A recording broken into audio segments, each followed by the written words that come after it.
I want to talk a little bit about Tubi today, just a brief, not even a full show. But it's clear by now that Tubi is pretty much out of the micro indie film business. And within that sector, predominantly they're out of the sort of the cult movie, horror, thriller business as well. And when I say micro, I mean micro movies that are, 50,000 or under, something like that. So typically, the process of getting a movie onto Tubi is that you send them a sheet of titles of what's available. Simple metadata, the name of the movie, title, the name of the movie, synopsis, cast, any keywords, quotes, that kind of thing. And then they'll come back and say, okay, we want these 5 movies or these 3 movies. Go ahead and deliver the materials to us. So either it's a situation where we will upload, deliver ourselves, the movie files, which is typically either ProRes or an MP4 H.264 file, along with trailer and various forms of artwork. I know you guys have been through that if you deliver drone movies to the different aggregators and platforms. So typically we'll either deliver ourselves or we'll have a laboratory. And I know a lot of other filmmakers use laboratories that'll charge about 125, 150, upwards of maybe $300 just to get the materials to Tubi, because there's a process. You got to, send the metadata in the right format. It's got to upload properly. There's simple things like, catching empty symbol spaces on your metadata screws up their computer when it gets ingested. So there's very tiny things like that that you got to think, that you got to think about. There's stuff on the files, how they want them formatted, how they want them named, labeled, and then certainly the artwork, making sure there's certain things that you're with range. And Google has the list. By now, there's several platforms you can look, and the lists are pretty general in terms of what they need. Keep your text within the safe area. Don't go overboard on blood. So forth. No extraneous text that can't be read on a thumbnail size, that type of thing. So we'll deliver to them, right? And then typically in about 4 weeks or 5 weeks, the movie goes live on the service, which is great. It's fantastic. So recently, well, not so much recently, but I would say probably starting last year, what we noticed was that, for example, let's say we delivered them like 10 movies, right? All at once. Either if it was our lab or we did it ourselves, right? Only like 5 would go up, and then the 5 wouldn't. And it was a process that kept going on and on. Like every 3 months, we'd send them a list of new titles, and they'd pick 5, and then we'd send all 5, upload them, deliver them, and they take 1 or 2 that would actually go live.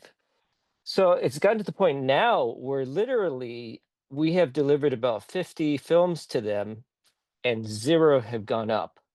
And half of those were actually put through by another aggregator. We had another aggregator handle our library for Tubi, and they sent our list to Tubi, and Tubi picked 25 of those titles, and we delivered those on behalf of the aggregator. And we also delivered our own separately, which is a different set of titles. And after a month, nothing. After 2 months, nothing. So we got to checking around, and I mean, there's a little bit turnover rate of Tubi, because they constantly have acquisitions managers leaving in and out. So the moment somebody gets to know your company or your label or your work, then they get axed, and then you got to start from all over again. So it's kind of it's always been a difficult process, but something that was worth fighting for or enduring, because of you know the wealth of audience that we could get our films to. So what happened was I made contact with one of the managers there, and I said, listen, we've delivered all these titles and none of them have gone up. And he says, yeah, I'm very sorry. They did, there's yet another layer of the process now that's been added, which they're referring to as like the final QC process, like quality control. And basically what that means, it's an out for them. So in other words, okay, so they'll select your movie, or they'll select a handful of movies, whatever, if you're a distributor or aggregator, whatever. then you'll upload them, and then that last barrier allows them to say, no, we don't want it, we don't want it at all. And now, as you know, we know since their agenda is changing a lot because they're now covered on more mainstream television units and monitors. The Tubi buttons now on the Roku remotes. So we know that they're having to go mainstream, very mainstream, to the extent that it won't rub any that it won't create any difficult hardships down the road in terms of content issues. So they have to set the bar pretty high on what they can take and what they're willing to do.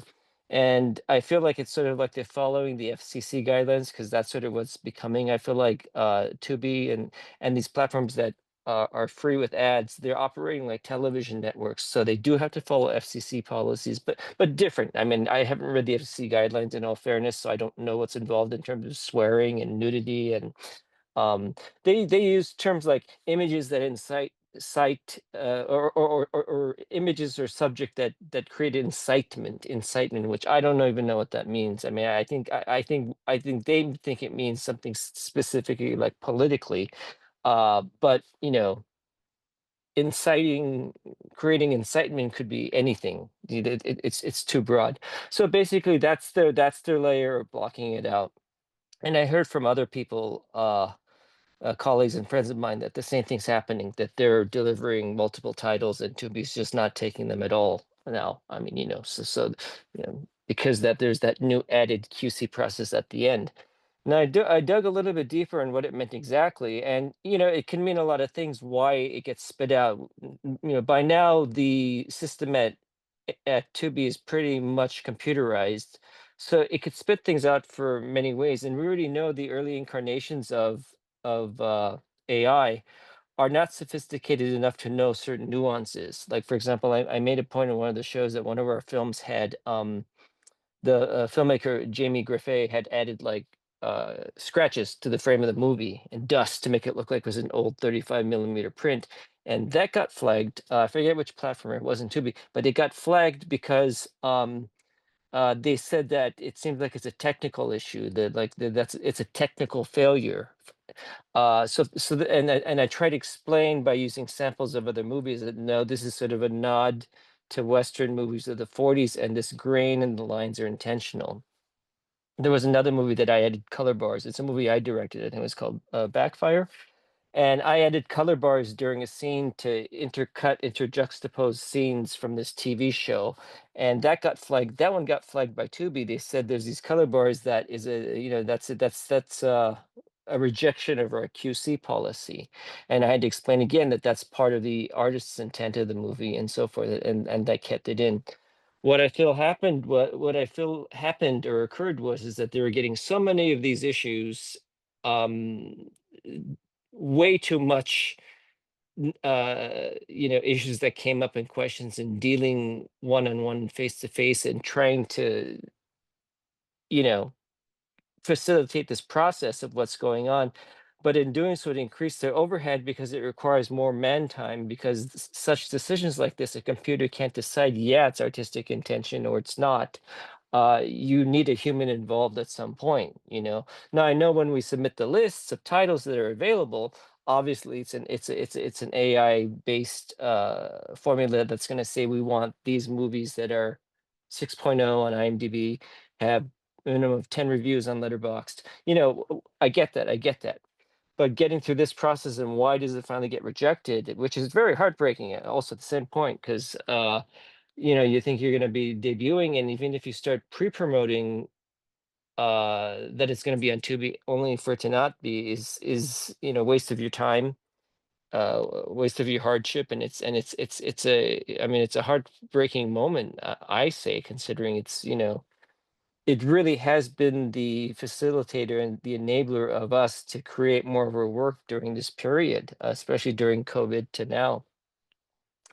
So that's one matter that's happening, and then concurrently to that, I heard from some people that their movies are just getting pulled on Tubi without any notice, and so I did check on some of our catalog, and sure enough, it wasn't a lot actually, but it was a handful of titles that were just removed for no reason.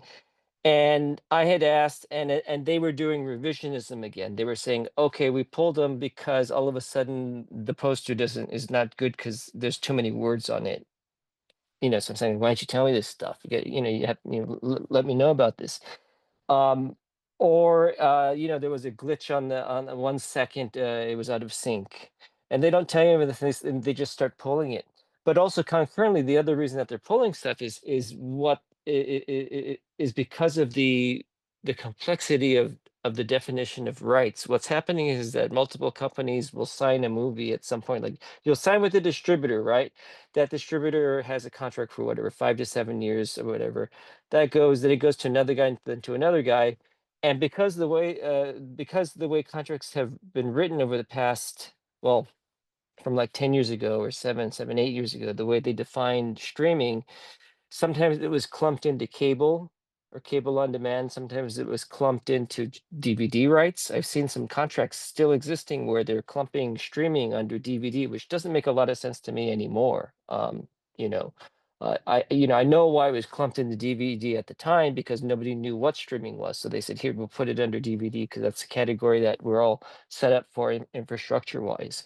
So what's happening is that multiple people or companies are now submitting the same movie to Tubi, and Tubi's computer is getting confused because it can't delineate who actually has the rights for which tour territories, for how long, um, and so basically what it's doing is it's just making it easier for itself by eliminating a lot of this sort of questionable material, the questionable elements. If you recall, I talk about everything, like every movie now having a credit report, but that goes down to now like the directors and the crew, like how solid are they? Are they, I don't want to say moral, but you know what I mean. There's a number system that's defining whether how a how a movie gets in and how it will perform and where it's coming from.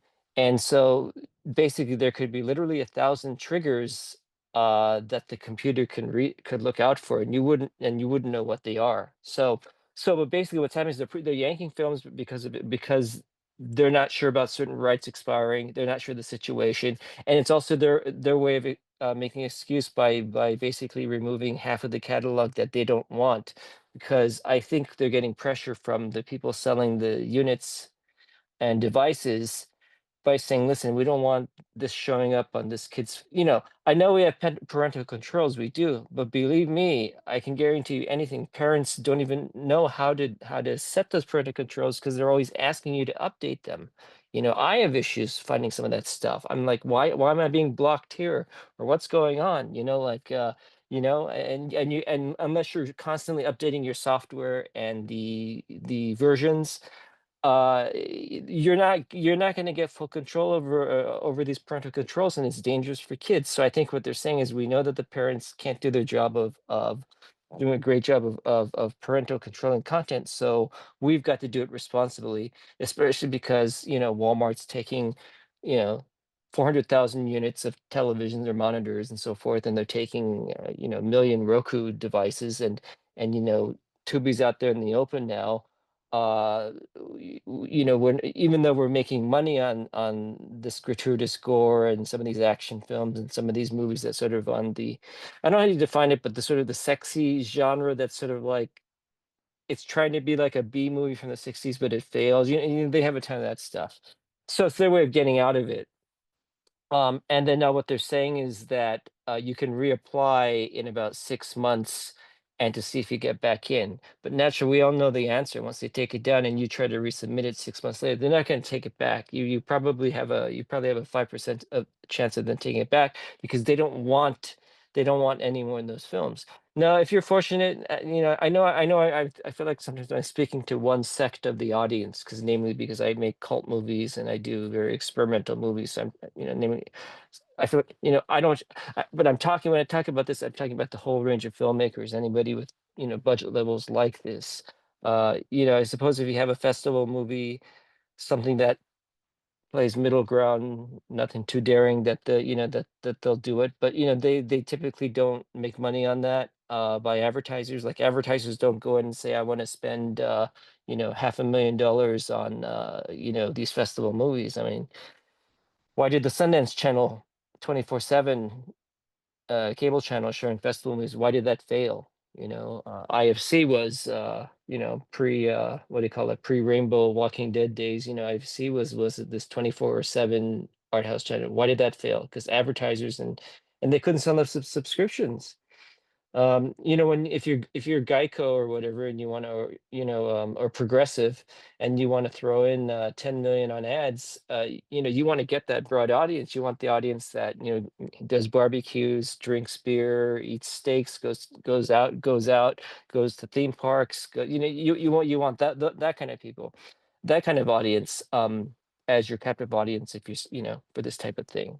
Not to say that people who make festival movies or horror movies don't need insurance. Yes, we all do too. But I'm saying by and large, it's one of those things. And this is just a repeat scenario of what happened at Netflix, where they took all of our movies on DVD, and then we built them up as a company, built up their subscribership, built up their brand name, and then later on, like, wait, no, well, even though we made lots and lots of fans and subscribers off of these cult movies, no, we don't want them anymore, because it's like, nah, it's like Reed Hastings is a teacher, he's from the school district, and we don't want that stuff anymore. And that's what's happening on Tubi. And typically, what happens also is that they start investing in their own programming, which they've tried for the longest time. They tried under the Tubi exclusive banner, but those were basically movies that were made already, and they said, "Do you want to have the exclusive name?" And then in exchange, they pay you a lump sum, and you can't place it onto Netflix, you can't get it onto Amazon or anywhere else for like 2 years or something like that. So where does this leave you? We leave everybody in the future. I mean, what I would think is that you prepare for it. Prepare that any day your film could go down. It looks like they're wanting shorter windows, because they even came to me and they wanted, we never did it before, because we own all of we own the movies that we produce, we own them forever. So we never set a termination date with the platforms on when it would expire, because we're like, well, no need to take it down, because we made these movies, we own them forever. But now they want you actually to give them dates. And typically they want they want to set it as the default date of like 18 months from when they debut it, then they lose the rights to show the movie. So it's pretty dangerous, because I suppose if you're one guy or one filmmaker, and you're going through an aggregator, that's one thing. But if you have multiple movies, and maybe you're direct with Tubi, maybe you're one of those lucky few that got in, that's direct. Uh Even if it's not, and you're going through an aggregator, you're going to have to go through this delivery process again, and it's changed considerably. Like, there's stuff that's outdated on Tubi that they're going to take it down. I'm looking, I did a quick search, and I was looking at some of their pages. I was like, for sure this is going to go down, because content-wise, it's breaking the policy. The thumbnails are off, the art's off, the captions are off. So once they get the automated QC process going, they're just gonna say boom, boom, boom, boom. All this is gone. Thousands of movies will be gone, but they don't care, because for every 1,000 that they lose, they're gonna get 2,000 being offered to them, or 3,000 even more. And it's cyclical. So they had the Bond films from MGM for like 6 months or 8 months, and then they dropped them, and then they got them back, and then so it's all cyclical. That's kind of how it works. It's also scary too, because if you enjoy movies, and if there's a movie that you always go back to watch, it might not be there. I mean, and chances are highly likely it won't be there. So if you see it, go see it then and there. Like, for even example, on YouTube, I was fortunate to find Hitchcock's Rope and Torn Curtain, officially from Universal. They had put it up on YouTube, and I was like, my gosh, this is amazing. And it was one of those YouTube free with ads. And I said, this is amazing, I'm glad that YouTube is doing something progressive, and bringing out some of these classic films, and especially for free, because your 18 to 24 is not going to pay is not you're not going to pay money to go see Hitchcock's Rope. Okay, let's be honest about that. So yeah, so literally, I kid you not, the day I found it, then the next day they were gone, and I think one went under paywall, something like that. So you never know, and basically, you can assume on the streaming platform, and I've never really even got to see their statistics, but there's an attrition rate at every platform every month, and I think I don't know how many titles Amazon loses each month. I mean, it's got to be thousands, and then they're easily replaced by thousands, and so forth. So But what Tubi's gonna memorize and what they're gonna conduct once they get their new QC process up and running and clear out the playing field, so to speak, and get everything above par, then they're going to start looking at, like, carefully, like, okay, well, this is a film early on, it had bad ratings, bad credit score from us, so we're not going to take it again, even if they reapply, or they might have rejected it before and they'll take it now because so and so's a star, we could use it. Maybe they're seeing now that, since the time you had it the first time, maybe there's a new internet presence, a new digital footprint that has taken hold, which I find a lot now. I find a lot, especially for like my movies from like 10 years ago, 15 years ago. All of a sudden, there's like these new digital footprints going on that I didn't even know about, that I wasn't even placing. So once I find those, I encourage that and I push those links. Um, I strategically try to plan interviews and articles around those links and other things, and create a sort of narrative so that my films have profile, because it's going to be a situation where they're just now saying, hey, all these we'll take, and then these here, forget it, go away, and be happy that you have what you have. So basically, I mean, I don't have any advice, other than that, just be forewarned on potentially what's going down the pike, and you might want to consider then, the moment you get pulled, do you have the same aggregator submit it, or do you go with a different aggregator? Because, if it's gone through one aggregator, then there's already a record within Tubi, like, okay, it's already come through this place, it didn't do well, it was rejected by QC because the trailer had a second of glitch or something, and we had to fix it. And and then there was captions that were out of sync, and we had to fix it. And they're going to remember that history, that it wasn't the easiest delivery. They want deliveries where basically they get it and they press a button, boom, they said, beautiful, beautiful, no problems at all. Um, so the question is, they'll know from the first aggregator what had happened. So the question is, you might have a second chance with your film by going through a new aggregator and having them submit it to two before you, and maybe you have a chance at getting in. This is sort of connected to what I was talking about a couple days ago, where you could have your film, and there's, let's say, maybe 4 or 5 different aggregators you could choose from, right? And one might get you in, and the other wouldn't, and vice versa. It all depends, like, what their current workflow and workload is at the moment. Like, if one company has 500 movies that they're pitching to Tubi, and Tubi says, well, let's pick the top 5 percentile, you're not, and your movie's not in that top 5, chances are it's not going to get in. Whereas at this other company, which maybe they're focusing more on cult movies or horror movies, you would be in their top 5 percentile and you would get in. This goes with the idea of finding different audiences and how computers are developing and perceiving different audiences. But I'm sure some of you have this experience. For example, our movies on YouTube, we have our movies on various streams on YouTube, on, the full movie free with ads, and some of them we put up on our own channel, like this channel, and then others, we have other aggregators put them on their channels. Like, for example, Indie Rights has their own channel, and so they have our films on their channel. And Film Hub has, I think, a channel called Stash, so they also take our films. And then there's like other ones here and there. I think I want to say Troma. No, Troma doesn't have a channel, but there's like there's other channels. Let's say, so in other words, like, of any given title that we have, there's potentially 4 or 5 different streams of the exact same movie on YouTube. But what's interesting is that from channel to channel, the views and the demographics on the money are very different, very different. And it just tells you the perception on what each channel is. Like, for example, like, one of the channels that we work with, specializes in more art house stuff. So our stuff is not going to track on their algorithm as a horror movie, right?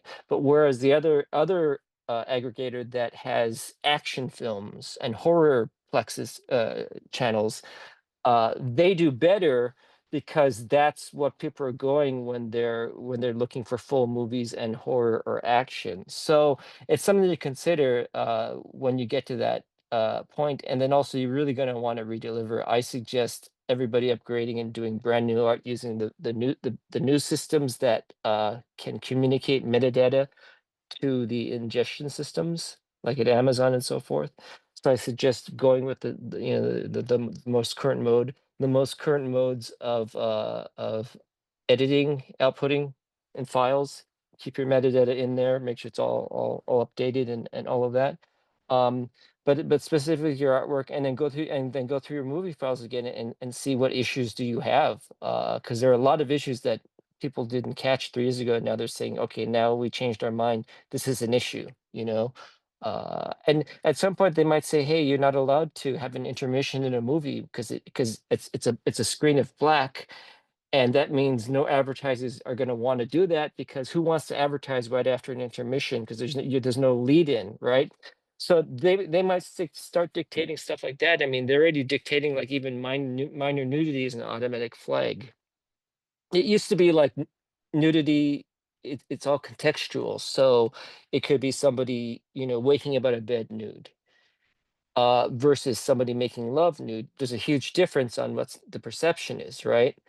But now it's not differentiating it. It's just saying skin, boom, it's gone. So, and whether you consider that that a restriction on expression, maybe, but don't forget television's been with us for 90 years, and there's been constant editing of movies for television. And then the movies that were made for TV were under strict guidelines on what type of content that they could create, and what type of violence and sexuality they could create, and people lived with it. I mean, Spielberg grew out of the TV market. He was able to push that medium as much as he could, and he made some really he made a terrific TV movie, Duel. So, and they're also checking stuff again. I told you, like captions, but they're really checking it again because they want to make sure there's no hidden subliminal words within the captions. Like your movie could be saying one thing, but for some reason it's mistranslated, or you purposely put in the wrong word. That's a flag word. So you really got to go through your captions again. Now the new captioning systems, especially like what Rev.com has, they're sophisticated enough to overcome those issues now. But for the longest time, we were getting flagged on captions for that very reason. Like, because even like the way they were translating slang wasn't correct into different languages as well when we were trying to do translations, and they were catching stuff like that, certain like that too. And I'd also check, and lastly, just quickly, because I want to wrap up, and reiterating about social media, they definitely are checking that as a means of like saying yes to a film or no, and they really want to see a strong footprint going on, a solid one that doesn't reflect bad on people or anybody, one that's sort of moral, derived from moral grounding. So the more time you put into your social presence, the better, especially as a person too, because they want to know the creator behind it, because they're judging by personalities now and people, and as a form of transparency as well. But so they'll know if you engaged in trolling or attacking people online, and that's going to go into their ingestion system and say, well, so and so who made this movie, he's a bad mouther or whatever, or he does this or he does this, he doesn't do it right, he created controversy. They look at some of that too. They don't really tell you, because I don't even think they know the full algorithms, but a lot of that goes into the picture of it, because they're using technology and programs that are started already in other sectors of business, and exactly what the tech sector is engaging a lot in what I call this credit system. So anyway, don't know if this really helps. Doesn't really give much advice, but wanted to let you guys know what's going on, because I know some people were wondering, why is the movie being pulled, or is it getting on there? And because I think people got spoiled, because like they used to take everything Tubi did, and like, why can't I get on there? And so the question is, where do you find that market? I don't know that you can recapture the Tubi market, because there's no other platform that has that dynamic. Even YouTube, we're seeing, you'll see good numbers if it's the right movie on YouTube, but you're getting more of an international audience. Tubi, you're getting a nice middle ground, and you're getting that crowd that likes to sit back at home and watch TV and eat popcorn and get a soda, and it's more of a familial uh kind of feel with that Tubi family. And I hope it doesn't change too much, because they've really built up a loyal fan base. And if they start going into production again and being misguided and trying to go, you know compete with the likes of like Amazon and Netflix, then you know, I don't know. And everybody seems to be investing in Korean movies. Everybody should have a Korean movie as a backup. K-pop is a huge hashtag right now. Okay, guys, take care.